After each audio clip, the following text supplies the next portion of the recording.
বর্ষাকালে অর্থাৎ এই জুলাই মাসে আপনি যদি লেবুর পরিচর্যাগুলো না করেন তাহলে আগামী বছর আপনি কোনোভাবেই লেবুর ভালো ফলন পাবেন না। তাই ধৈর্য সহকারে ভিডিওটা দেখতে থাকেন এবং ভিডিও টাইপ করে এবং বেল বাটনটি প্রেস করে দিয়ে আমার সাথে থাকেন এবং এই লেবুর কিভাবে পরিচর্যা করতে হয় বিস্তারিত বিষয় নিয়ে কথা বলবো। তো এই সিজনে যেহেতু লেবুর দাম কম, এখানে আপনারা গুরুত্ব কম দিতেছেন, তবে লেবু কিন্তু সবসময় মার্চ মাসে প্রথম থেকে শুরু করে মে মাসে 15 তারিখ পর্যন্ত যথেষ্ট পরিমাণে লেবু দাম থাকে এবং ওই সময়ে যদি আমি লেবু বেশি চান তাহলে আপনাকে এখনই এই পরিচর্যাগুলো করতে হবে। এবং সামনে যেহেতু রমজান মাস আসবে, রমজান মাসে যদি আপনি ফলন চান, যেহেতু শীতের মধ্যে লেবুর ফুল আসা শুরু হয়, ফল খুব কম আসে, আপনি যদি এই সময় যদি ফলগুলো যদি আনতে চান তাহলেও আপনি এই পরিচর্যাগুলো করতে হবে। যদি করেন তাহলে আপনি রমজান আপনার কাছে আসবে, ফলন আসবে লেবুর, এবং এপ্রিল মাস থেকে মার্চ মাস থেকে শুরু করে একদম মে মাস পর্যন্ত আপনার কাছে পর্যাপ্ত পরিমাণে লেবু থাকবে যদি এই পরিচর্যাগুলো করতে পারেন। বর্ষাকালে লেবুর সবচেয়ে যে বড় সমস্যাটা হয় সেটা হচ্ছে লেবুর গাছে বেশ কিছু রোগ আক্রান্ত করে, বিশেষ করে ক্যাঙ্কার ও ডাইব্যাক এবং গামোসিস।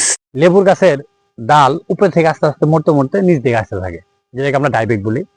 ক্যাঙ্কার রোগে আক্রান্ত হয় এবং পাতা মোচড়ানো একটা রোগ আছে, এই রোগটা হয়। পাশাপাশি পাতা কিছু পোকা আক্রমণ করে। আপনাকে এই সময়ে লেবু গাছে দেখতে হবো যে সমস্ত মৃত ডাল আছে এবং দুর্বল ডাল আছে সেগুলিকে কেটে ছাড়া দিতে হবে। এবং যদি কোনো পাতা মোচড়ানো বা পাতা খেয়ে পোকা যদি ধরে তাহলে অবশ্যই আপনাকে কীটনাশক ব্যবহার করতে হবে অথবা নিম তেল ব্যবহার করতে হবে। এটা করলে আপনার লেবু গাছ সুস্থ থাকবে। আর এই সময়ে বর্ষাকালে যদি আপনি রাসায়নিক সার যদি ব্যবহার করেন তাহলে গাছে যথেষ্ট পরিমাণে ক্ষতি হবে। কোনোভাবেই এই বর্ষা সিজনে রাসায়নিক সার ব্যবহার করা যাবে না। আপনি যদি সার ব্যবহার করতে চান তাহলে জৈব সার ব্যবহার করতে পারেন, গোবর অথবা ভার্মি কম্পোস্ট এগুলি দিতে পারেন। এছাড়া কিছু অনুখাদ্য দিতে পারেন, যেমন বোরন আছে, জিঙ্ক আছে, এগুলো ইচ্ছে করলে আপনি গাছে স্প্রে করে দিতে পারেন। তবে একটা জিনিস মনে রাখবেন যে এই বর্ষাকালে এই রোদ, এই বৃষ্টি, এই কারণে ছত্রাক খুব বেশি পরিমাণে লেবু গাছে আক্রান্ত করে। কারণ লেবু গাছ যেহেতু সাইডার জাতীয় একটি গাছ, ছত্রাক এর প্রতি বেশি সংবেদনশীল।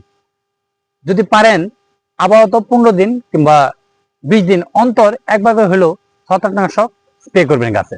এতে করে আপনার গাছগুলো ছত্রাকের আক্রান্ত থেকে মুক্ত থাকবে। আর ফলনের জন্য আপনাকে অবশ্যই বোরন এবং জিঙ্ক এটা আপনি স্প্রে করে দিতে পারেন। যেটা স্প্রে করার, যেটা মাটিতে দেওয়ার মতো, যেটা বোরাক্স ফর্মে আছে, সেটা কখনোই স্প্রে করতে যাবেন না। করলে গাছের পাতা হয়ে যাবে, লাল হয়ে যাবে এবং গাছ মারা যেতে পারে। চেষ্টা করবেন যেগুলো গাছে স্প্রে করা যায় বোরন এবং জিঙ্ক, সেটা স্প্রে করলে আগামী বছর মানে লেবুর সিজন তখন পর্যাপ্ত পরিমাণে ফুল আসবে এবং সেখান থেকে আপনি ভালো ফলনও পাবেন। তো লেবু গাছের এই বর্ষাকালে এই যত্নগুলো যদি আপনি একটু করেন তাহলে আপনার ফলনে কোনো ঘাটতি পড়বে না। বিশেষ করে ডাইব্যাক হলে সেই ডালটাকে একদম কেটে দিবেন। পাতা মরানো রোগ হলে কীটনাশক স্প্রে করবেন এবং পাতা খেয়ে পোকা যদি আক্রমণ করে তাহলে সেখানে আপনাকে কীটনাশক ব্যবহার করতে হবে। আর সার হিসেবে শুধুমাত্র আপনি জৈব সার এবং আপনি অনুখাদ্যগুলো করতে পারেন, দিতে পারেন বোরন, কারণ বোরন দিলে আপনার লেবুর ফুল বেশি আসবে, ফলের যে ঘটনা সুন্দর হবে। জিঙ্কও ঠিক একই কাজ করে।